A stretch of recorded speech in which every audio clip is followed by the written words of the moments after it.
হঠাৎ করে এমার্জেন্সি কাজে একটু বাড়িতে এসেছিলাম, গ্রামের বাড়িতে। তো বাড়িতে এসেই শুনি বড় ননদের আর কি জন্ডিস হয়েছে। তো জন্ডিস হয়েছে সেই জন্য আর কি ননদের বাড়িতে আসলাম। আর ননদের বাড়ি না আমার বাড়ির পাশে। আর এই যে দেখেন, এটা কিন্তু Dhaka to Dinajpur highway road, তার পাশেই কিন্তু আমার ননদের বাড়ি।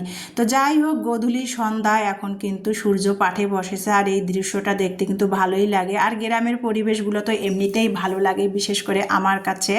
আপনাদের কাছে কেমন লাগে কমেন্টে জানাতে পারেন।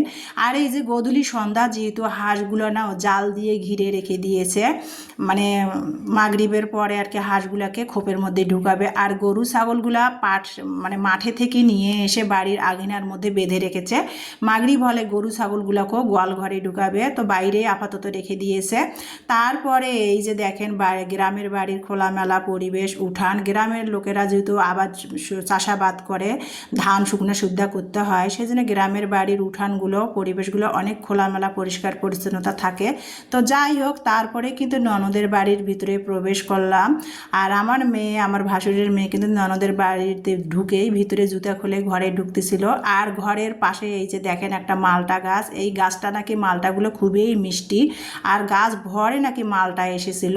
তো সব পেরেছে গাছ থেকে। তো এই যে ননদের ছেলের বউ মাটির চুলায় উঠানে রান্না করতেছিল রাতের জন্য। জিজ্ঞাসা করলাম, গরুর মাংস রান্না হচ্ছে মাটির চুলায়। আর মাটির চুলার রান্না তো অনেক সুস্বাদু। তাছাড়া গ্রামের মানুষ সঙ্গে সঙ্গে মশলা বেটে কিন্তু মাটির চুলায় রান্না করে, সেই রান্নাগুলো কিন্তু মজাই আলাদা হয়।